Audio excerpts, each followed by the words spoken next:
Imagino que já está gravando. Gravando. E hoje a gente começa uma série nova. Uma série falando, né, sobre o casamento e as suas estações. É uma continuação, né? A gente já vem meio que falando de relações humanas.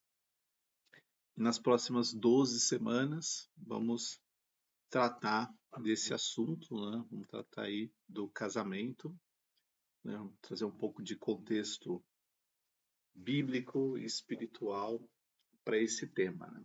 Fazer uma pergunta, Marquinhos. Paulo, eu vou pôr o irmão mais novo dele, então.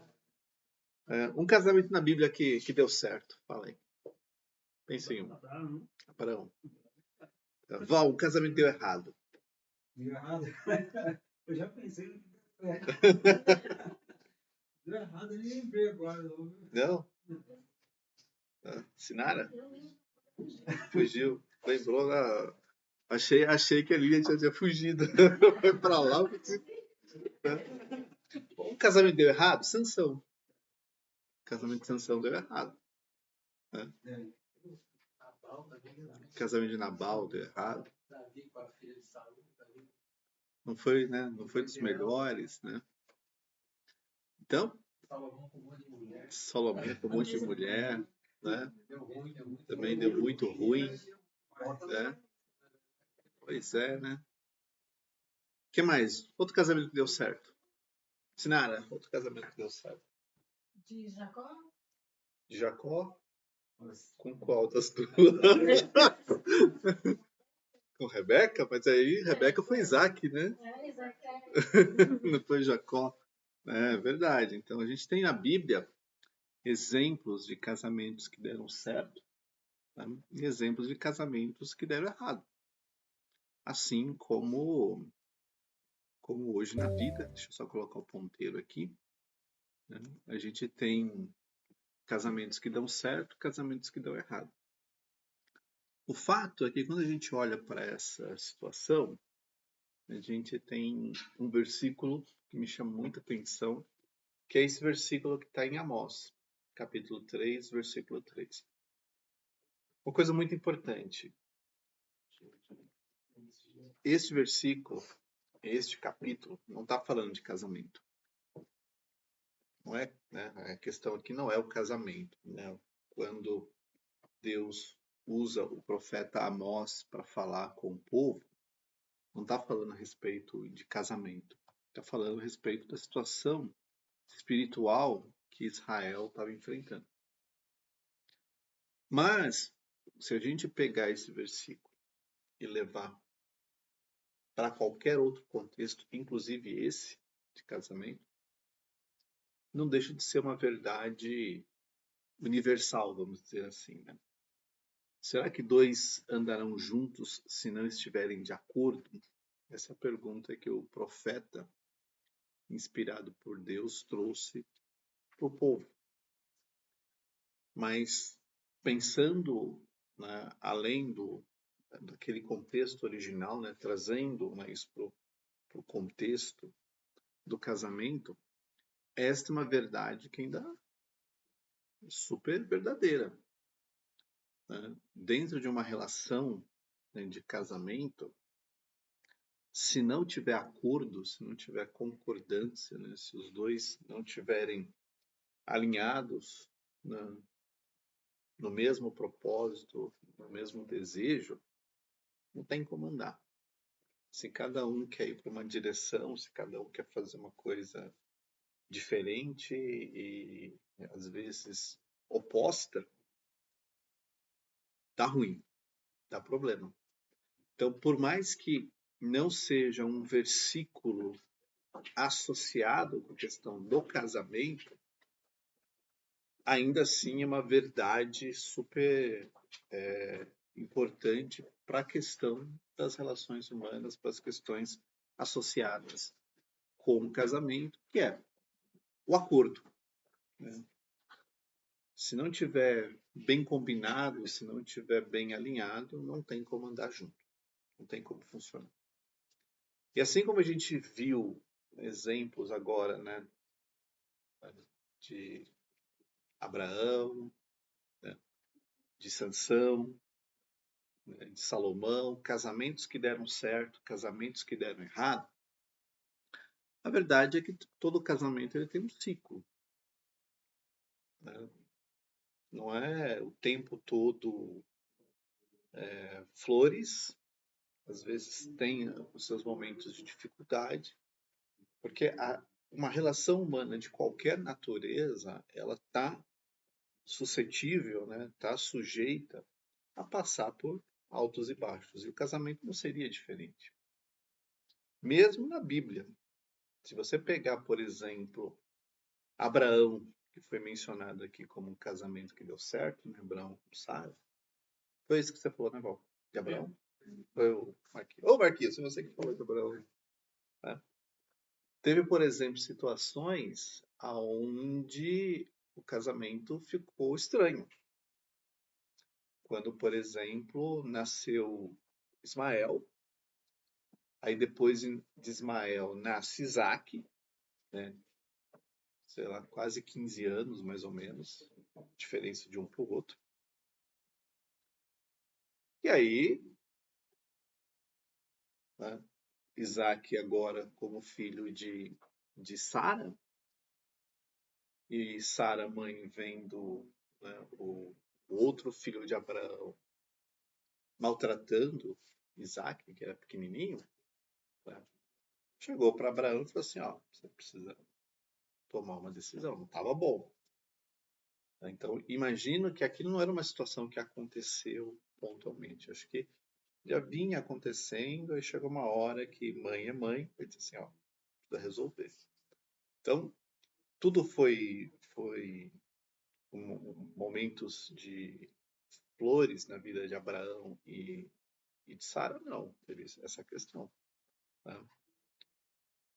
Em outras ocasiões, quando Abraão estava peregrinando, que ele teve que mentir, dizendo que Sara não era esposa dele, mas era irmã, né? Também não foi uma situação legal, né? Principalmente para ela. Né? Então, mesmo casamentos que parecem que são histórias lindas, também têm seus momentos de dificuldade. Quer ver um casamento que não foi mencionado aqui? Foi o casamento de Ana e de Eucana. Para Eucana, estava tudo lindo. Assim, mas Ana, por que você está reclamando? Eu não sou melhor do que uma legião de filhos. Né? Né? Para Eucana, o casamento dele estava lindo. Tinha tudo que ele queria. Para Ana, não estava feliz.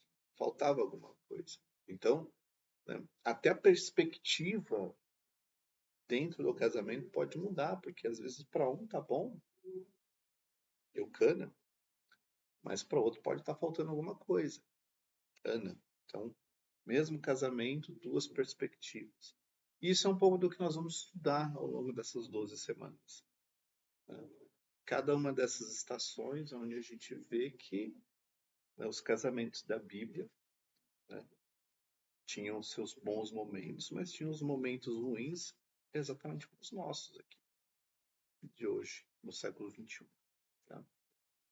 Estudaremos então 12 semanas, começando a partir desta, onde a gente vai passar, né, pela fase verão, que é aquela fase intensa, o calor, né, o sol, né, dias claros, né, noites quentes. Esse é o verão, onde tudo é intenso, onde tudo é luminoso, brilhante, mas não dura para sempre.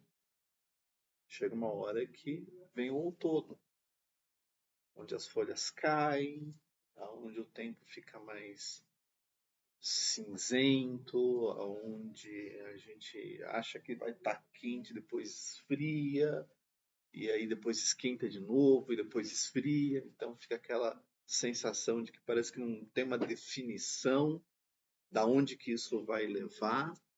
Né? Depois vem o inverno, onde tudo é mais, né, frio, mais ameno, mais distante, né, sem cor, sem brilho. Mas ainda assim, né? Tem como esquentar, tem como passar por essa fase, até chegar de novo à primavera, onde as flores brotam, onde a cor volta, onde as coisas ficam bonitas novamente. E assim como não existe uma estação eterna, não tem só primavera no ano. Todo ano tem primavera. Às vezes essa primavera desse ano pode ser um pouco diferente da primavera do ano passado, mas ainda assim é primavera. Mesmo que ela não seja exatamente igual à primavera do ano anterior. Sabe aquele ano, né, onde o verão chove mais, onde chove menos, o inverno é mais frio, o inverno é mais quente. Por mais que todos os anos a gente tenha essas 4 estações, nem sempre elas são exatamente iguais de um ano para o outro. Também tem suas variações. E essa é a dinâmica do casamento, né? Nem sempre é inverno o tempo todo, a não ser que a gente queira. E nem sempre vai ser verão o tempo todo, mesmo que a gente tente. Então, essa é a dinâmica que uma relação humana chamada casamento impõe sobre o ser humano, né? E é isso que a gente vai estudar nessas 12 semanas, começando de hoje. Mas antes de falar de casamento, né, não dá para começar um casamento sem antes ter uma fase. Certo, Marquinhos? Que é o namoro. Eu digo para vocês o seguinte: todo casamento precisa terminar, todo namoro precisa terminar em casamento?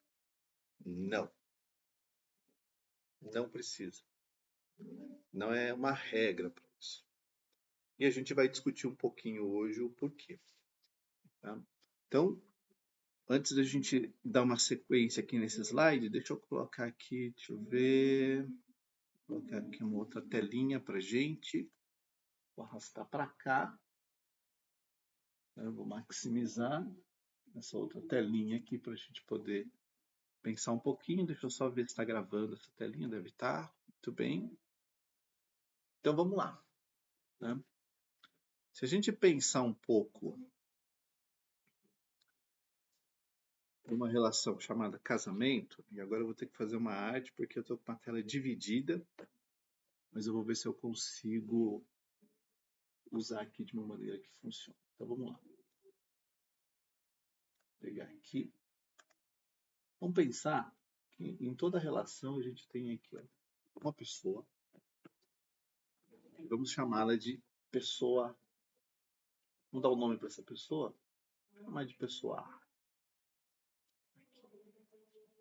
Essa é a pessoa A. Pode ser qualquer um. Pode ser um homem, pode ser uma mulher. Tá? E você vê que a vida dessa pessoa A não é uma reta. Nem crescente, nem decrescente, nem horizontal.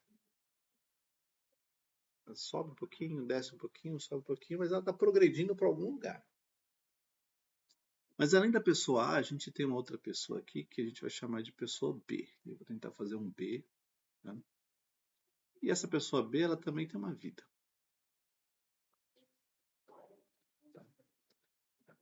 Cada um tem a sua vida. O que isso significa?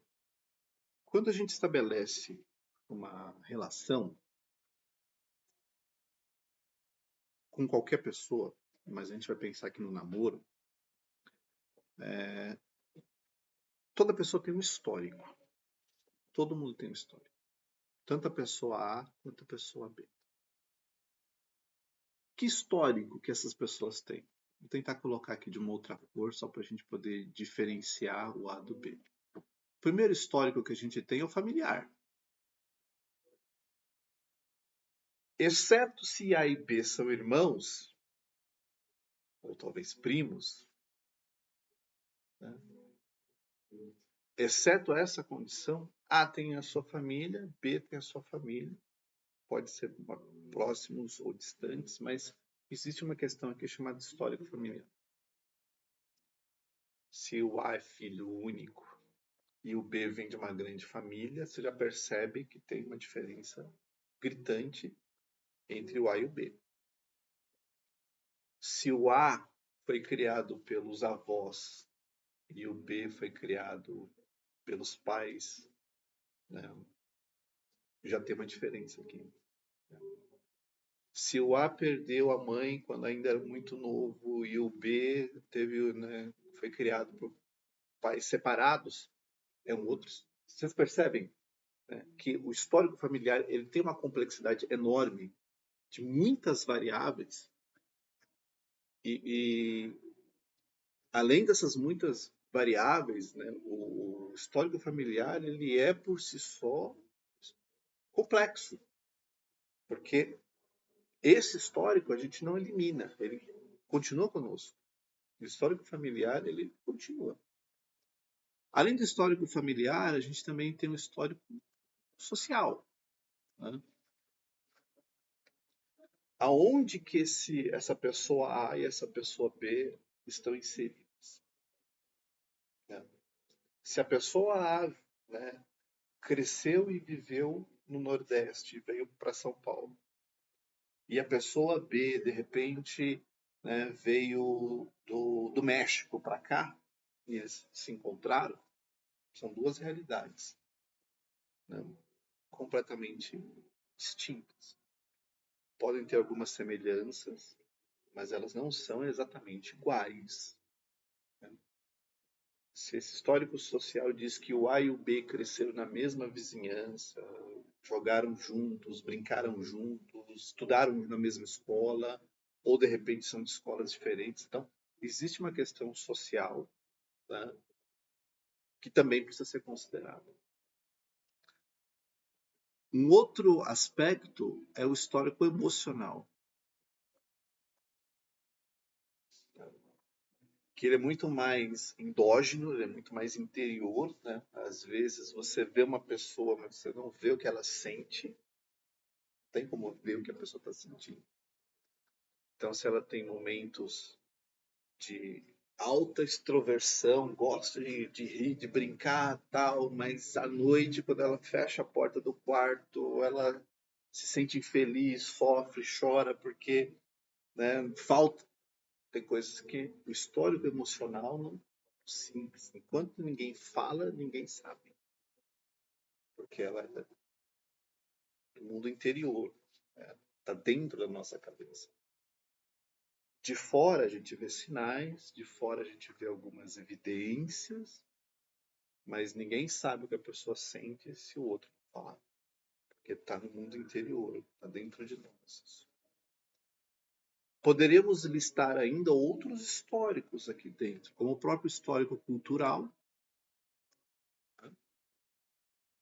De repente é uma pessoa que, nas suas escolhas, né, fez questão de conhecer mais artes, mais música, mais literatura, né?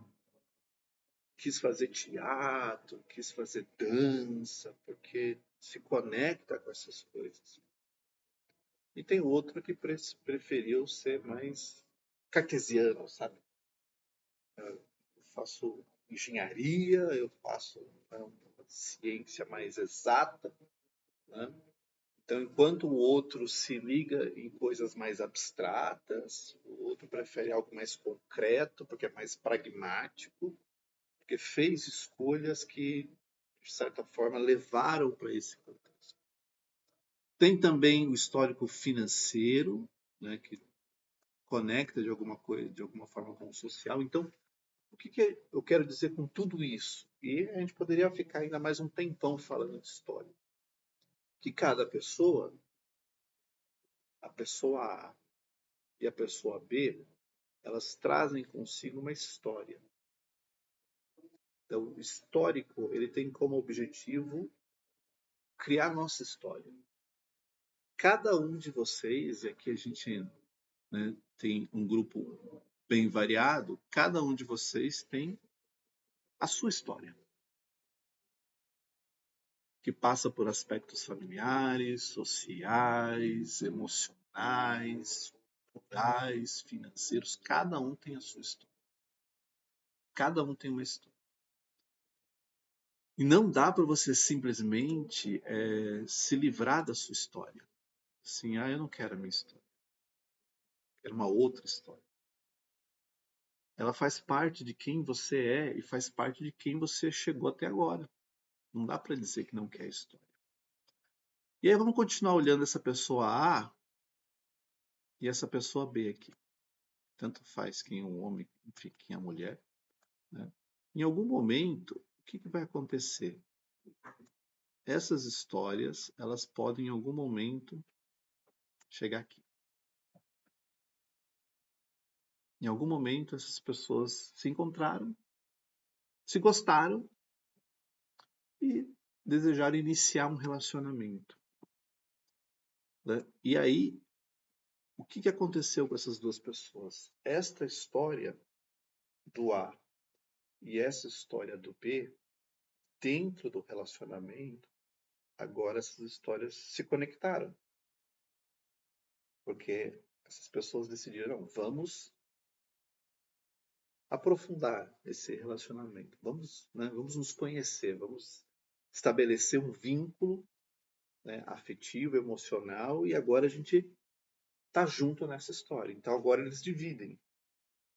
Então eles contam do seu passado, eles contam as suas experiências, eles dividem os seus sentimentos, eles, né, compartilham algumas coisas, mas não compartilham tudo, porque o ser humano é assim, né? Não fala tudo que quer, não fala tudo que pensa, porque se falar pode ser um problema. Então é melhor saber dosar essas palavras. Mas agora o que acontece? Agora tem uma conexão. Essas histórias, de alguma forma, elas se misturam. Talvez numa parte elas fiquem, né? Se a gente pensar, né, nos dois caminhando aqui, pode ser que elas vão estar mais ou menos numa situação assim. Algumas coisas em comum, algumas coisas separadas. Por que isso aqui é importante? Porque quando começa um relacionamento, você não anula o passado e faz de conta que tudo aquilo que eu vivi daqui para trás é zero, porque eu estou começando uma história com você. Não é isso que acontece. Né? O que acontece é você traz para a sua história uma pessoa. E você abre a sua vida, um espaço da sua vida, para que essa pessoa, né, participe da tua história. Então, um relacionamento é você abrir a tua vida, a tua história, para alguém ter algum protagonismo dentro dela junto com você. Isso é relacionamento. Você olha, eu sou um ser que existo há X anos. Conheci uma pessoa que poderia ter aparecido na minha história antes ou durante, mas neste momento eu trouxe essa pessoa para dentro da minha história. E o outro está fazendo a mesma coisa. Está trazendo você para dentro da sua história. E agora essas histórias, elas não vão necessariamente virar uma única história, porque ainda existe todo um histórico seu que você não vai descartá-lo.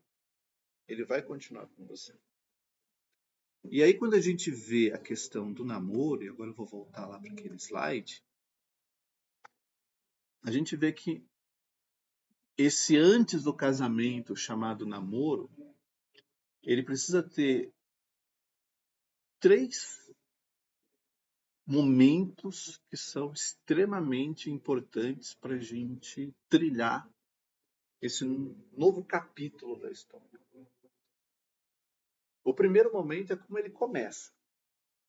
Como que se começa o relacionamento? Os começos, eles dizem muita coisa a respeito, né, de tudo.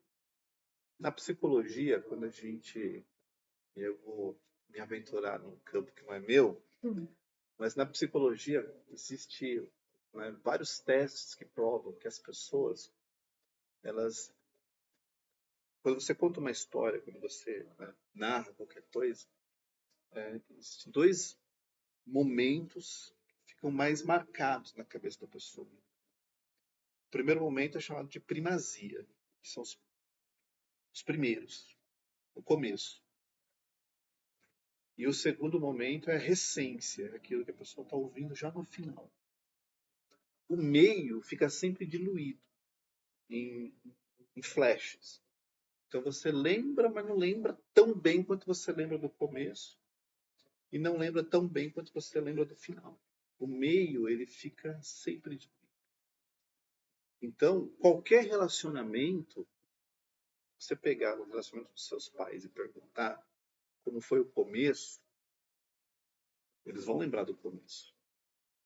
Lembrar como conheceram. Certo, Marquinhos? Né? E o Paulinho já olhou ali para Débora. Vão sempre lembrar do começo. Né? Como se conheceram. Né? Do começo em diante, vão lembrar de alguns outros momentos. Vão lembrar, por exemplo, de momentos que são mais marcantes. A circunstância do casamento, talvez não necessariamente o dia do casamento, a circunstância do casamento, os filhos, de repente quando compraram a casa, né? Porque ali é o meio. E vão lembrar do agora. Se ele está bom, se ele está ruim, o que está faltando. Tá, né? O meio ele vai se diluindo, né, em momentos, né, que você lembra. E aqui tem um perigo enorme, né? Porque nesse meio tem os bons momentos e tem os maus momentos. E a gente tende muito mais a sofrer, não vou dizer sofrer, ressentir os maus momentos. Né? Porque eles são mais, né, cicatrizantes, vamos dizer assim. Mas para a gente pensar no casamento, o início ele é extremamente importante. Como que isso começou? Como que começa? Porque a gente sempre vai lembrar do início. Né? E não, né? Isso aí já foi testado e provado. Então, se o começo é um começo traumático, a gente sempre vai lembrar dele. Né? Posso dar um exemplo? Vou dar um exemplo. Né? Uma pessoa que casa porque começou a namorar, mulher engravidou, família pressionou, ele deve casar. Esse foi o início. Foi um namoro, né, meio despretensioso, pá, uma gravidez, e agora a pressão da família casa. Esse foi o início. O que a pessoa pensa? Será que eu teria casado se ela tivesse engravidado? Não tem como saber. Não. Pode ser que sim, pode ser que não. Pode ser que só seria diferente, mas acabaria casando do mesmo jeito. Não tem como saber. Mas esse foi o início. Né? Então, os inícios, eles são extremamente importantes. Eles dizem muito a respeito de como que aquele casamento perdura. É um gatilho. Né? Então, né, inícios são extremamente importantes. Aí vem o meio, e o meio, ele não vou dizer que ele é decisivo, mas ele é extremamente relevante porque é ali que você conhece. O meio serve para você descobrir. Né? Será que isso que eu não gosto hoje, e eu não vou apostar que ele faz isso que eu não gosto vai automaticamente sumir no futuro, porque não vai. Então não vai. Não aposte nisso. Pouco provável. Às vezes vai, às vezes pode ser que não. Mas será que isso que eu não gosto é suficiente para eu passar por cima e continuar nesse relacionamento? Ou isso já me incomoda agora e eu falo, tudo bem, mas eu não gosto. De novo, não vai sumir automaticamente. Se tem uma coisa que você não gosta, que você já disse que não gosta, mas aquele negócio persiste, está preparado para conviver com isso? Porque se você não tiver, tem uma questão para se pensar. O meio é o momento da descoberta, o momento da gente dizer, É isso que eu quero para minha história. Lembra, a gente está falando da história. É isso que eu quero para minha história. Eu vou conseguir conviver, e essa palavra conviver quer dizer viver junto com essa situação todos os dias? Ou esse negócio que hoje está equilibrado, amanhã vai pender para um lado e vai dar errado, vai dar ruim. Então, o meio é o momento da descoberta, de saber o que a gente quer para o depois. E o depois pode ser o seguinte: foi um bom namoro, uma pessoa muito legal, foi muito bacana, mas a gente não dá certo junto. Vai cada um para um lado. E aí a gente volta para aquela situação, que é a situação que vocês estão vendo aqui, que no final a gente pode perceber que, ok, você, né, começar dessa forma. Deixa eu ver se eu estou clicando aqui. Né? Tudo bem começar dessa forma. Mas às vezes a pessoa A, que tem a sua história, a pessoa B, que também tem a sua história, né? Essas histórias elas podem se conectar no momento, elas podem até caminhar juntas, mas às vezes é melhor que o A e o B, né, tenham neste momento aqui experiência e boas lembranças. Porque na formação nossa como indivíduos, o namoro ele serve para nos ajudar a descobrir quem nós somos dentro de uma relação. Estão me entendendo? Namoro não é para casar, namoro é para descobrir. Pense, guardem sempre isso e ensinem isso para que, se você já tem filhos, ensinem que namoro não é pré-requisito para o casamento. Namoro é requisito para descoberta, para saber se com esta pessoa, né, eu tenho uma história ou com esta pessoa eu só tenho um momento. É isso que o namoro precisa servir. Se a gente entra num relacionamento pensando, eu vou casar, e a gente se impõe na condição de que eu vou casar, e a igreja tem muito, né, de, e aí, quando vai casar? Né? E as famílias cristãs, e aí, quando vocês casam, né? Quando, na verdade, o pensamento deveria, e aí, vocês estão se descobrindo, né? Se a história de vocês, que até então era uma história, cada uma de um lado, agora se conectaram, se essa história é uma história que continua, ou é uma história só de descoberta? Porque o namoro, o objetivo do namoro é um objetivo de descoberta.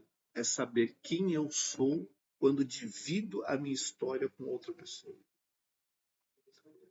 Se eu sou egoísta, se eu sou interesseiro, se eu não me preocupo, não valorizo com a outra parte que eu estou dividindo a minha história, cuidado.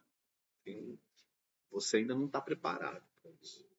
Está maduro para isso.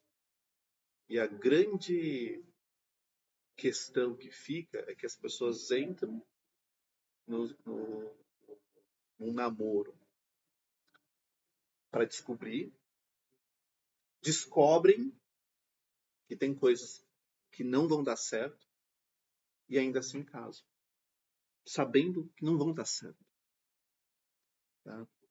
Porque um relacionamento, ele precisa nos transformar.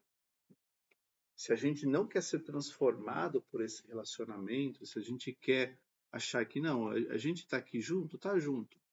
Mas ao invés de caminhar assim, né, conectados, com diferenças, mas com semelhanças, se a gente acha, não, desse jeito eu não caminho, eu prefiro caminhar do meu jeito, então não vai funcionar. Não vai funcionar, não vai dar certo. Não vai acontecer. Né? Quer um exemplo na Bíblia? A gente até mencionou aqui. A filha de Saul com Davi. Não tinha como dar certo aquele relacionamento. Aquele relacionamento não tinha como dar certo. Porque ela gostava de Davi.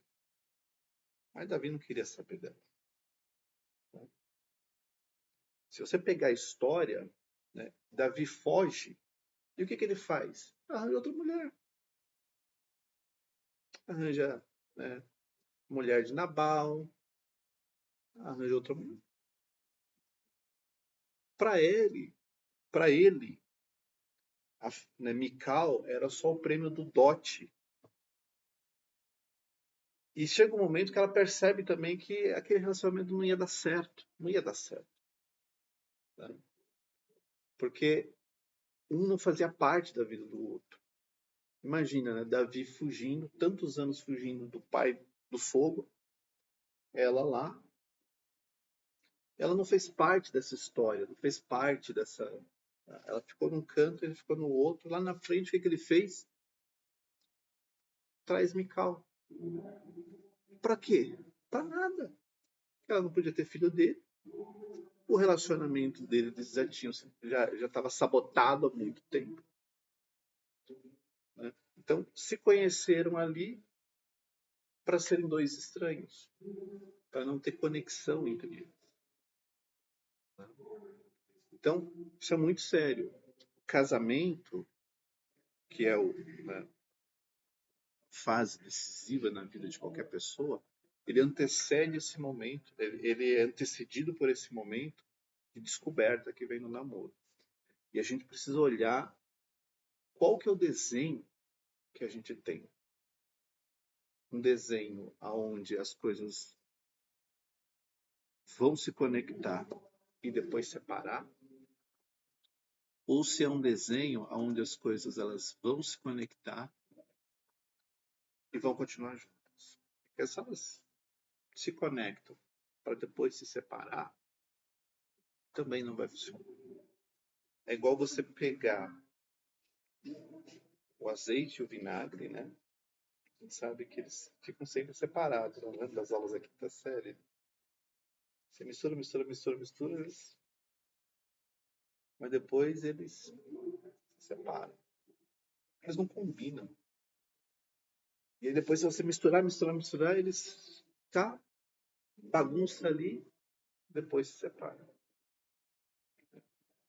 Então, nesse estágio do relacionamento chamado namoro, o que a gente precisa pensar é no depois. Eu vou voltar para a apresentação aqui. No depois. Porque se tem coisas, nesse momento de descoberta, se tem coisas que a gente vê que não funcionam e a gente vai saber lidar bem com isso, não tem problema. Eu vou saber lidar bem com isso. Agora, se eu sei que tem coisas que não funcionam, aquilo me incomoda, não vai automaticamente resolver. Vai dar ruim. Eu não quero dizer que vai dar ruim, de que vai ter divórcio, separação, briga. O ruim pode ser muita coisa. Pode ser uma infelicidade, um descontentamento, uma frustração, pode ser um monte de coisa. Terminamos por aqui. Semana que vem, então, vamos falar agora do verão. Né? E vamos pegar alguns exemplos bem interessantes na Bíblia do que é a estação verão dentro do casamento.